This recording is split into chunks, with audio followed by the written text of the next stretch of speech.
You look ridiculous when you run and you know it. Stop hunching your shoulders like you are trying to survive a freezing rainstorm while carrying a bag of wet concrete. You think you are pushing through the pain because you are mentally tough, but your body is actually just screaming because every single stride is a violent braking maneuver against your own momentum. Elite runners do not glide across the asphalt because they were born with some magical genetic fairy dust that makes them immune to gravity. They float because they stopped fighting physics and started working with it. If you look at the biomechanical data from the Neuromotion Lab at the University of Calgary, recreational runners waste up to 30% more vertical oscillation energy per stride compared to elite marathoners, meaning you are literally jumping up and down in place like an angry toddler instead of projecting your mass forward. Let that sink in for a second.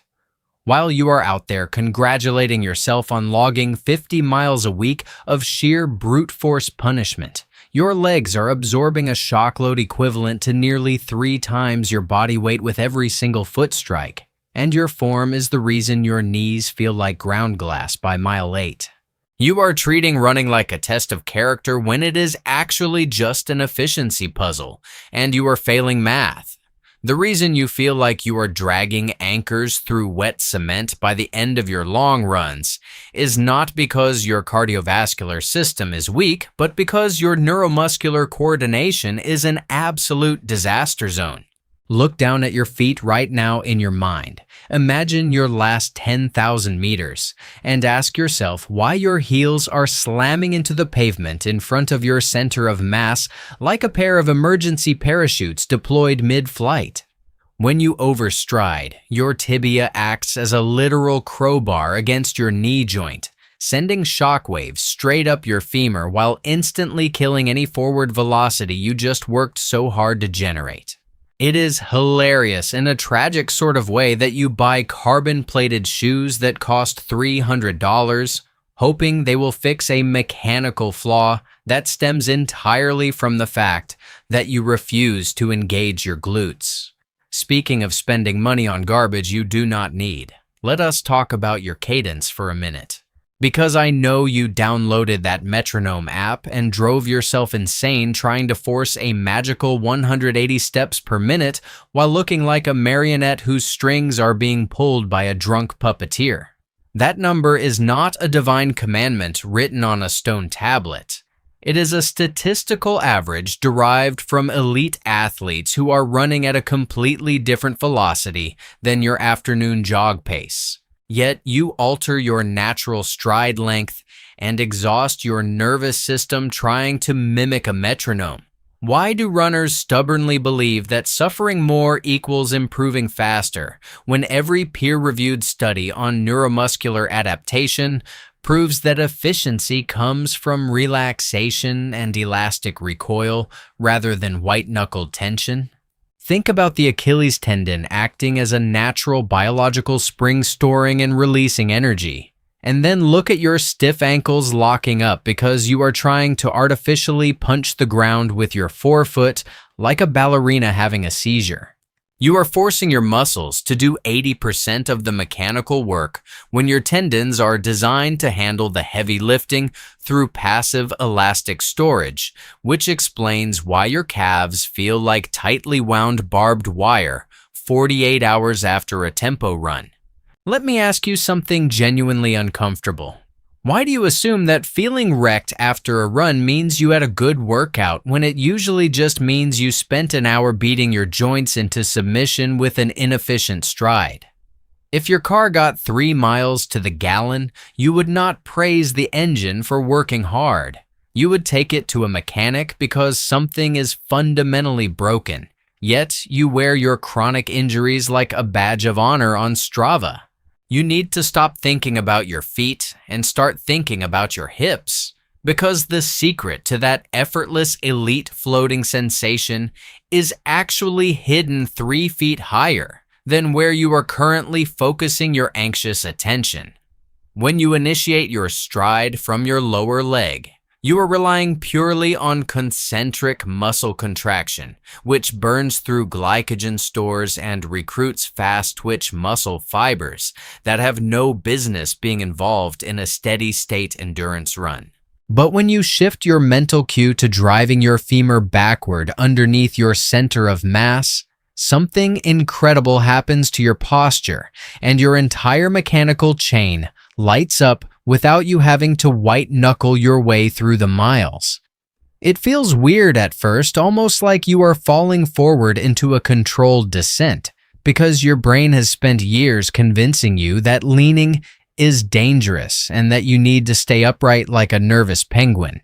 But gravity is free energy, and the moment you stop trying to catch yourself with every step and instead let your hips lead the parade, your vertical oscillation drops, your ground contact time plummets, and your perceived exertion vanishes into thin air. Imagine what your half-marathon personal record would look like if you stopped wasting 20% of your daily caloric output just fighting your own terrible posture. You would probably shave 5 minutes off your time tomorrow without increasing your weekly mileage by a single solitary meter, simply by letting your skeleton do the job it was engineered to do before you sat at a desk for 10 hours a day. And yet, the moment you step outside tomorrow morning for your easy recovery run, your ego is going to take over the second you see another runner approaching from the opposite direction, and you are going to immediately revert back to your stiff, shoulder-humping, overstriding disaster of a form just to look tough. That compulsive need to look hard is precisely why you are stuck at your current plateau, while runners half your age cruise past you while breathing through their noses and looking like they are casually strolling through a grocery store. Consider the actual physiological cost of this ego-driven misery, because research published in the European Journal of Applied Physiology demonstrates that altering stride kinematics to reduce braking forces decreases oxygen consumption by up to 7.4% at sub-maximal speeds. 7.4% less oxygen consumed for the exact same pace just by fixing a mechanical leak in your stride, which is equivalent to upgrading your engine without touching a single component under the hood.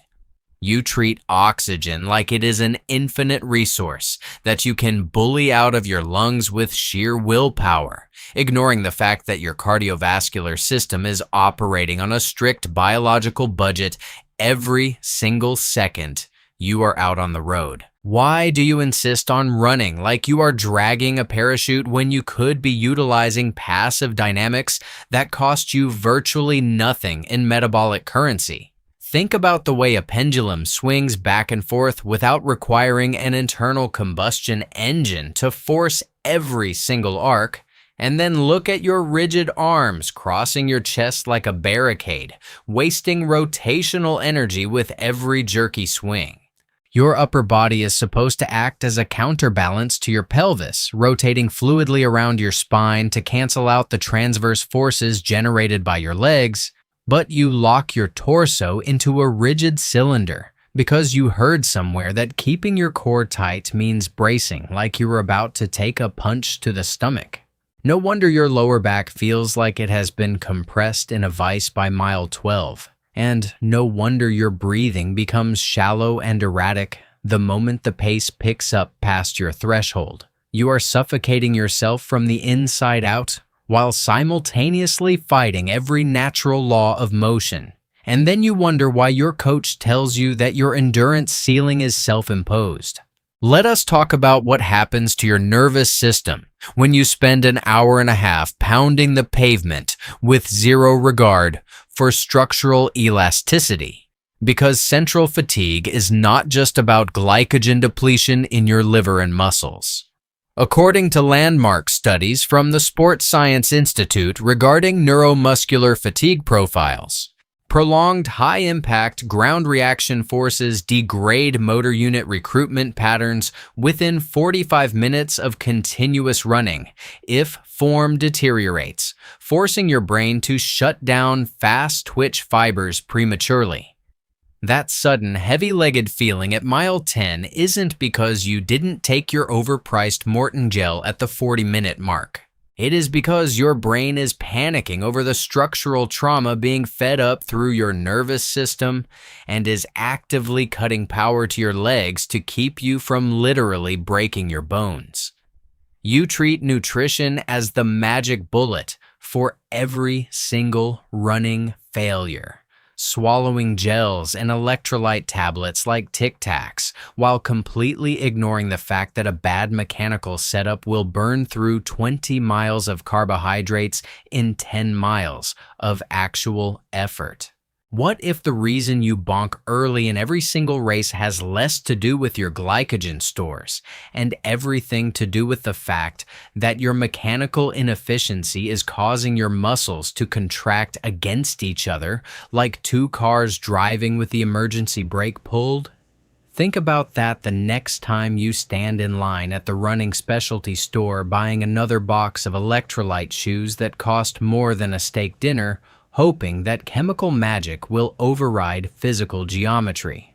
You are trying to supplement your way out of bad physics, and it is honestly embarrassing to watch from the sidelines. Let us look at what happens when you finally stop trying to push the earth away with your feet and start treating the ground like a trampoline that launches you forward into your next cycle. When elite athletes touch the asphalt, their ankle complex stiffens precisely at impact to store energy in the Achilles and plantar fascia, then recoils instantly to propel them forward with zero active muscular push required from the calf during terminal stance. But you collapse your ankle like a deflated balloon, absorb all that kinetic energy as heat in your muscle fibers, and then force your exhausted calves to squeeze out a pathetic little toe-off that looks like you were trying to stomp out a burning ember. Is it any wonder your Achilles tendons feel like piano wire ready to snap when you treat them like shock absorbers instead of catapults? You spend months doing calf raises in the gym with heavy dumbbells, thinking that making your lower legs bigger will make them bulletproof, completely missing the fact that strength without dynamic reactive timing is completely useless when you are covering 500 steps every single minute. Why do we separate gym strength from running mechanics as if our bodies do not translate every single bad movement pattern into repetitive stress injuries that bench us for 4 months out of the year? Every time you heel strike with a straight knee, you are sending a micro-trauma straight through your cartilage, and no amount of collagen supplementation is going to rebuild a meniscus that you are actively pulverizing with every single Zone 2 recovery jog. Let us address the elephant in the room that nobody in the running community wants to talk about, because it ruins the romantic illusion of the suffering artist. Your easy pace is too fast, and your hard pace is too sloppy. You treat every single run like a silent audition for a contract you are never going to sign, running your recovery days at a pace that spikes your heart rate into Zone 3, while your form completely disintegrates because you are too tired to maintain posture.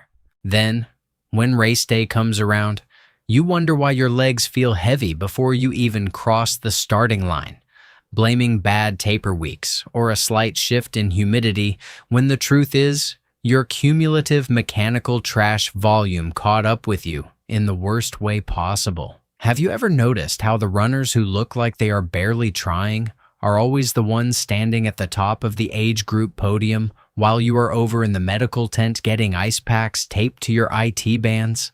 They are not inherently better human beings than you are. They just figured out that running is a skill, not a punishment, and that treating every training session like a prison yard fight only guarantees an early retirement from the sport.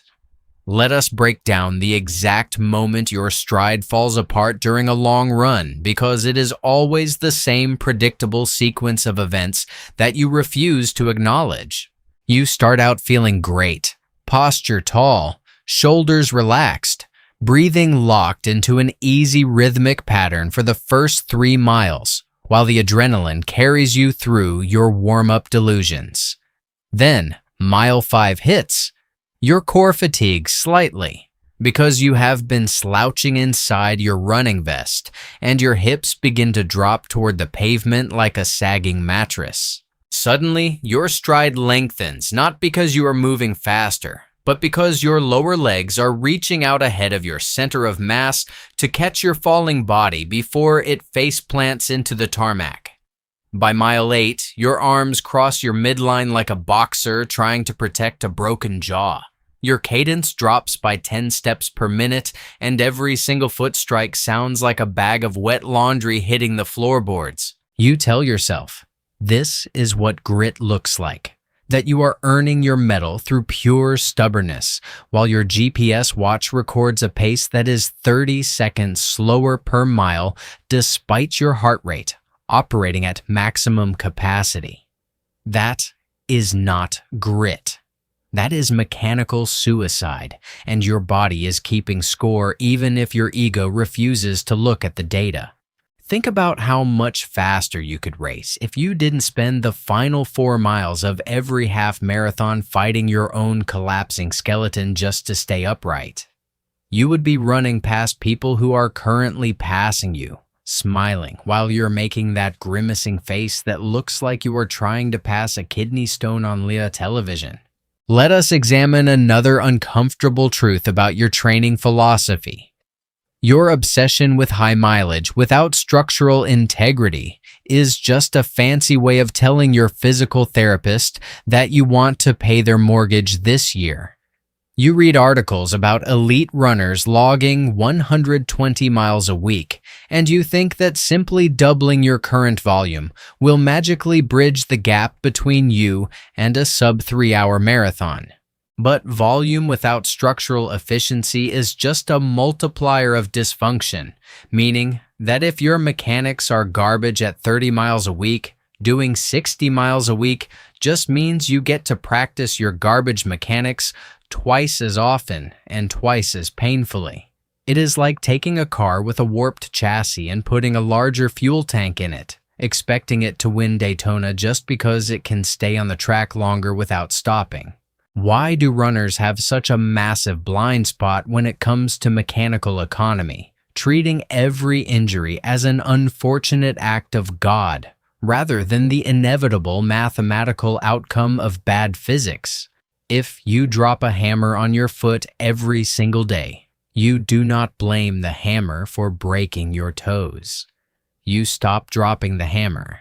Yet you lace up your running shoes every morning and drop 3 times your body weight onto an overextended joint 10,000 times in a row and act shocked when your doctor tells you to take 6 weeks off.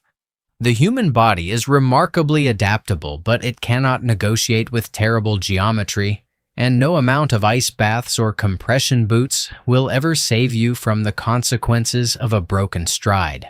What if I told you that you could fix this entire cycle today by changing a single mental cue during your next warm-up, shifting your focus entirely from pushing off the ground to pulling the earth behind you with your hamstrings? It sounds deceptively simple, almost like one of those useless motivational quotes you see plastered over a picture of a misty mountain on Instagram. But the biomechanical shift is monumental. When you initiate your leg recovery by actively drawing your heel toward your glute using your hamstring rather than letting your leg swing forward like a dead pendulum, your entire center of gravity stays balanced over your supporting foot.